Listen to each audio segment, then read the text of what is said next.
Next concept है इसकी properties, जो कि देखिएगा कि क्या इसमें देखिए कॉम्यूटेटिव प्रॉपर्टी है, चाहे आप ए कोई भी सेट ले लो उस पर ए यूनियन, यानी कि यहाँ पे फर्स्ट जो प्रॉपर्टी है वो देखिएगा क्या है कि फर्स्ट जो प्रॉपर्टी है वो अपने पास है A union B equal to क्या है बी यूनियन ए। इसका मतलब क्या है कि आप किधर से भी ले लो, यानी यूनियन को पहले या तो बी के साथ आपका ए का यूनियन ले लो या फिर ए का बी के साथ यूनियन ले लो, दोनों बात एक ही है। कैसे भाई, ए सेट क्या होगा अपने पास, यहाँ पे जो ए सेट आएगा वो 1 2 लेट कर लो 1 2 ये, और जो बी सेट आएगा उसके अंदर देखिएगा कि 3 4 5 है। तो यहाँ से देखिएगा कि आप क्या करने वाले हो, ए यूनियन बी। अब आप ए यूनियन बी कैसे लिखोगे इसके लिए, ठीक है, तो ए यूनियन बी का मतलब जो दोनों में हो तो 1 और 2, यानी कि ए ए 1 2, फिर यहाँ पे देखिएगा कि 4 और 5, फिर इसके अंदर कॉमन एलिमेंट 3, तो ये आया ए यूनियन बी। अब आप क्या करोगे, इसका ये तो आया अपने पास कौन सा LHS, अब आप क्या करोगे RHS देखेंगे। RHS में क्या है भाई, बी यूनियन ए है, ठीक है, बी यूनियन ए का मतलब भाई बात तो एक ही है भाई, बी के साथ ए का यूनियन। क्या करोगे पहले यार आप ये ले लो, कुछ भी दिक्कत नहीं होगी, 4 3 5, यानी कि दोनों में पहले तो देखिएगा कि डिस्टिंक्ट एलिमेंट देख लो, पहले यही काम करेंगे। जब भी यूनियन लिखेंगे पहले हम डिस्टिंक्ट एलिमेंट देखेंगे, लास्ट में हम क्या लिखेंगे, कॉमन एलिमेंट लिखेंगे, ठीक है। तो यहाँ से देखिएगा कि 4 और 5 है, फिर यहाँ पे क्या आएगा 1 2, और यहाँ पे देखिए कॉमन एलिमेंट क्या है 3। अब अपने को ये तो पता है ना कि यहाँ पे क्या होता है कि जो ऑर्डर होता है वो मेंटेन रखना कोई ज़रूरी नहीं है, यानी कि सेट के अंदर कोई भी ऑर्डर हो सकता है, बट ये दोनों क्या है भाई, इक्वली तो हैं।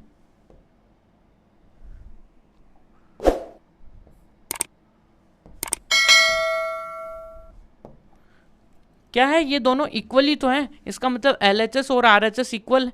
इसी प्रकार ये एग्जांपल लेके आपको सारी प्रॉपर्टीज देखनी है, सारी की सारी एक ही बात बोलती हैं, ठीक है।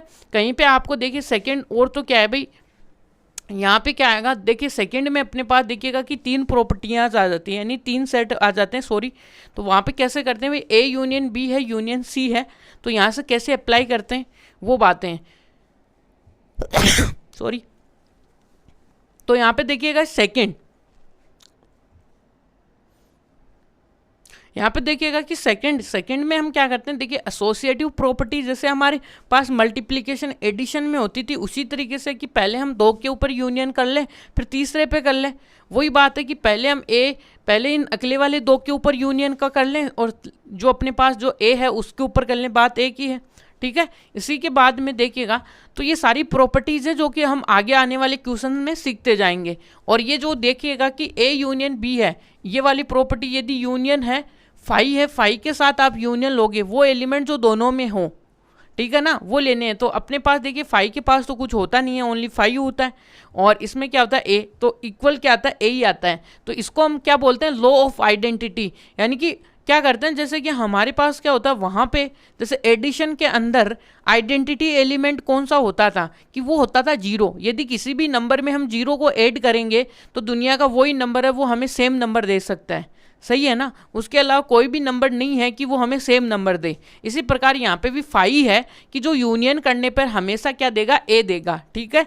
इसी में देखिएगा कि A union B equal to क्या है कि ए, कि जब भी हम क्या करेंगे कि 2 सेम सेट्स का यूनियन करेंगे तो वो हमेशा ही ए देगा, जो कि आइडेम्पोटेंट रूल कहता है, जिसको आइडेम्पोटेंट क्या बोलते हैं, रूल। यानी कि ऐसे, यानी कि हम क्या बोलते हैं, ऐसे नंबर्स जिनको हम क्या करें कि उनका देखिएगा कि 1 एक आइडेम्पोटेंट एलिमेंट और 0 भी एक क्या है, आइडेम्पोटेंट एलिमेंट बोल सकते हैं, क्योंकि 0 + 0 करोगे तो क्या आएगा आपके सामने, 0 ही आएगा, ठीक है। वो एडिशन के रेस्पेक्ट में अपने पास क्या हो गया, एक आइडेम्पोटेंट एलिमेंट आ गया। और यदि मल्टीप्लिकेशन में देखना चाहोगे तो 0 और 0 और 1 और 1 दो क्या है, आइडेम्पोटेंट एलिमेंट है। आई बात समझ में। इस प्रकार से यहाँ पे यूनियन का मतलब यदि हम जस्ट ए समझे तो एडिशन ही समझ सकते हैं, यानी कि लाइक ए फील लेने के लिए एडिशन जैसा होता है, ठीक है। तो इस प्रकार से तो यहाँ पे लॉ ऑफ यूनियन बोलते हैं, यू बोलते हैं, ठीक है। इसको देखिएगा कि यूं, अब देखिएगा कि इसको क्या बोलते हैं, यदि हमारे पास देखिएगा कि कोई यूनिवर्सल सेट है, यहाँ पे ये थोड़ा सा देखिएगा कि ये अपने पास क्या है, अपने पास ये एक यूनिवर्सल सेट है और ये इसका यूनियन है, ठीक है। दोनों को रीड आउट सही करना है यहाँ पे, ठीक है, ये एक यूनियन का साइन है, एक यूनिवर्सल सेट है।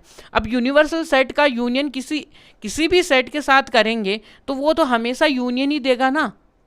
ठीक है, यूनियन क्या होता है, बड़ा सेट होता है किसी भी ए सेट के साथ, ए सेट से, तो वो क्या होता है बड़ा। जैसे कि एग्जाम्पल के तौर पे क्या देखोगे कि मैं आपको इसी में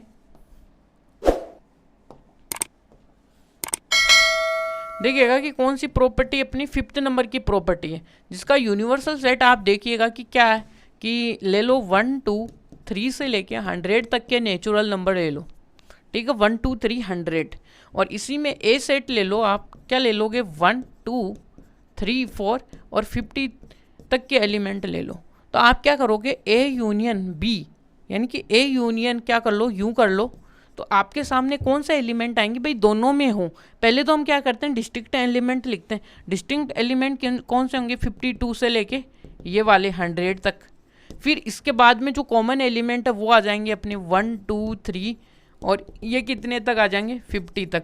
तो ये टोटल एलिमेंट आए कि नहीं आए, वही अपने पास देखिएगा कि ये किसके इक्वल आ गया, यूनिवर्सल सेट के इक्वल आ गया। ठीक है,